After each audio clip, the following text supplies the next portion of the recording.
GhostWire Tokyo is the upcoming game from Tango Gameworks, and you might think we don't know much about it. Well, you're half right. Official descriptions of the game are keeping it short and sweet for the moment.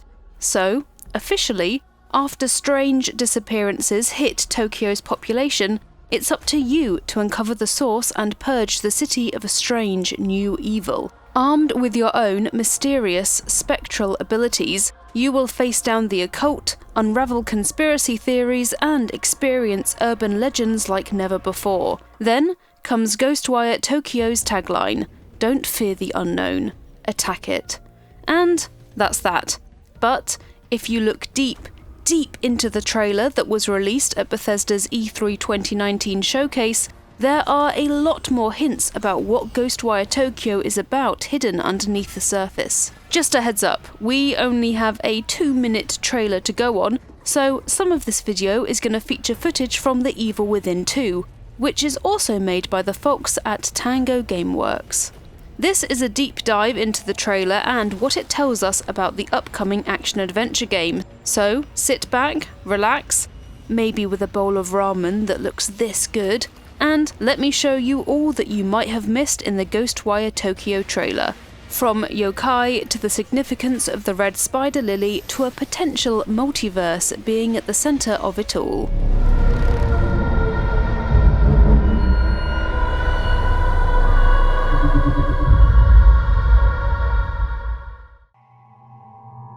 To kick us off, what is GhostWire Tokyo actually about? Judging by a few creatures in the trailer, yokai have found their way into Tokyo. Yokai are supernatural monsters, spirits, and demons from Japanese folklore. Right off the bat, I've spotted an onryo, someone wearing an oni mask, a nekomata, and monks who have a distinctly supernatural flair. But more on all of them later. Ikumi Nakamura, GhostWire Tokyo's previous creative director who has since left the studio, described the game as a raptured apocalypse. So, people have disappeared somewhere, or, more accurately, been taken by these suited things, which is a key part of this apocalypse that takes place in the near future. Why have so many people disappeared though? And why have some, which we can see in the trailer, been left behind? It could be completely random, or the people left behind might have just been able to outrun the yokai, or they may be hidden somehow from the yokai, rapturing the rest of the population away. Hidden faces seems to be a big theme in the trailer and in the game. You have these monks hiding their faces with their traditional takuhatsu, more on them later, similarly to the suited beings with their umbrellas. The protagonist conceals their face too with a hood and a mask, and this person is wearing a Hanya Oni mask. Maybe the people left behind concealed their identities and managed to remain anonymous, which confounded attempts to rapture them. Keeping your identity secret nowadays in the era of social media, mass surveillance, data breaches and facial recognition technology is incredibly difficult. So, GhostWire might be making anonymity a theme of the overall game. With some creatures, not just yokai, knowing someone's name grants these supernatural beings power over them, as they use it to bind humans to their will or to enter into a deal. Maybe our protagonist is concealing their identity so they can't be taken by the yokai.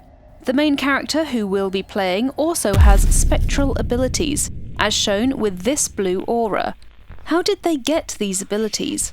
Perhaps we're stuck between being a human and a yokai, or might be in touch with an organisation who's been harnessing the yokai's supernatural power, SCP style. Or a group of people could be harnessing the power that comes from tapping into the multiverse. Think that multiverse thing came out of nowhere? Well, this innocuous poster mentions some kind of multiverse show. Considering adverts for it are seen everywhere in the trailer, it looks like it's a big deal in this near-future Tokyo. The poster is inviting people to attend a special Multiverse Travels World Tour. So, unless Multiverse is actually the name of some kind of band, in GhostWire's future it looks like Japan has found a way to tap into the multiverse.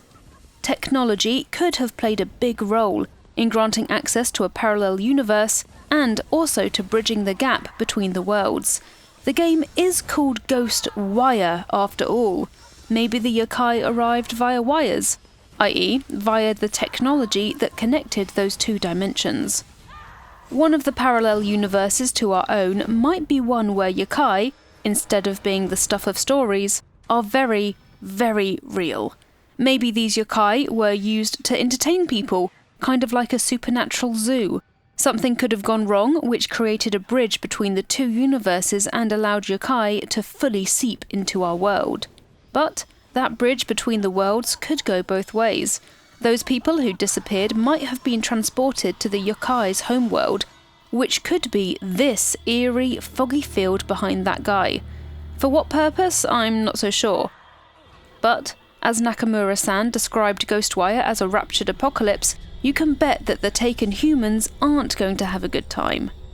Multiverses look to be a key part of GhostWire, and something to do with time could also be part of the game too. This shockwave emitted from a torii, a gate to a Shinto shrine, shows lights coming on inside the circle, which might hint that the past is being brought back inside the shockwave, when everything was still normal before the yokai appeared. Perhaps in the game you have to manipulate the different universes, transitioning between the two to solve puzzles or fight yokai. So, multiverses, hidden faces. Now, before we move on to yokai, let's look at the red spider lily that briefly appears before turning into an onryo. Usually associated with funerals, they're also the flower of the afterlife in Japanese culture, as they grow in hell and guide the dead into the next reincarnation. So, afterlife and hell must be somehow linked to GhostWire. Perhaps that's where the yokai came from? The spider lily dying could just be a cool visual to link to the yokai in the white kimono, or it could signify that the afterlife has ceased to exist, because the locations and beings usually found in the afterlife have bled into our reality, altering the world around us to create something new that combines both planes of existence, bringing the yokai with it. Okay, now we're onto the really good spooky stuff. This figure looks like they're the main antagonist of the game, as they're featured in the key art. Judging by their white burial kimono, wizened fingers and long unkempt black hair, as well as the general aura of maliciousness, I'd guess that this is an onryo. Onryos are usually female, vengeful ghosts who attempt to right the wrongs that were done to them in life.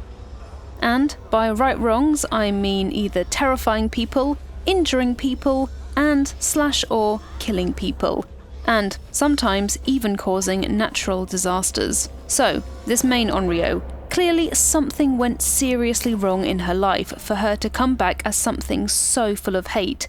As she's at the centre of GhostWire, perhaps she was at the heart of whatever went wrong with the multiverse. The injustices done to her during life must have been horrific for her to be powerful enough to transcend parallel universes. Those suited figures with the umbrellas appear to be agents of the onryo, as they have the same withered hands as her and are the ones making people disappear. It's possible they're shinigami, spirits of death. They're dressed in suits, so perhaps they're shinigami who have adopted the dress of the Japanese businessman in the opening scenes to try and blend in, preventing people from immediately fleeing from them. Right now, it's hard to guess much more about the onryo, but one thing is clear: she and her buddies are not good news. The onryo isn't the only yokai in the trailer. There's also a brief shot of a nekamata. These are cats who, once they get old enough, transform into yokai and abduct and eat people. Lovely. I didn't realise they got as big as this, but considering it's looking hungrily at that girl, it's a good job that rocket turned up to banish it. This person might not be a yokai, but they look like they're wearing a specific type of oni mask. Oni are ogres or trolls in Japanese folklore, and that mask is called a hanya mask. Originally used in Japanese theatre, hanya masks are used to depict jealous female demons. As there's black goo coming out of one of its eyes and a horn is broken, it might be hinting that this person is a bit unstable, having been through something that's broken the hanya mask.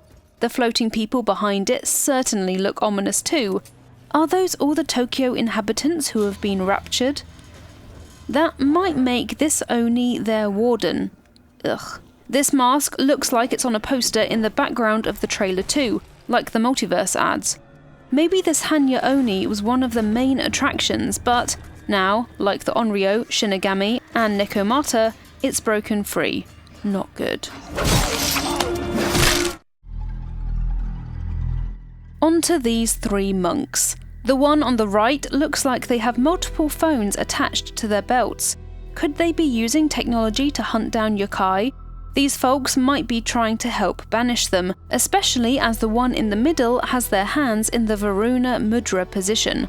Varuna Mudra is a therapeutic yoga gesture that's thought to have healing properties, which might hint that the three are here to heal Tokyo and destroy the yokai infesting the city. And here's our main character. Armed with a bow and arrow and spectral abilities, it could be that guns don't work against yokai. But, even so, in the key art they're holding onto something that looks like a taser or a sensor. It might unveil hidden yokai nearby, or do something to them that makes them vulnerable to whatever arrows the protagonist is using. Interestingly, it looks like the same blue spectral abilities are used in the rocket that hit the Amata. So, there's someone who knows how to weaponize our main character's magic. A secret society who knew the yokai were going to appear, perhaps. Kind of like the Illuminati? Either that, or there's someone who's able to jerry-rig magic rockets, like GhostWire's very own version of Tiny Tina. Lastly, we might even have a release date already. One of the posters in the background has the date 2020-7/16, which might hint that the game is coming out on July 16th, 2020. Take that with a pinch of salt, though. Well done for making it this far. That's my deep analysis of the GhostWire Tokyo trailer. If you liked the video, make sure to subscribe to Eurogamer as we make a new video every single day, so there's always something new to watch. Chuck this video a like if you liked it, and click the bell icon to get notified when we create another video. Get ready to hunt some yokai, friend. Don't fear the unknown. Attack it.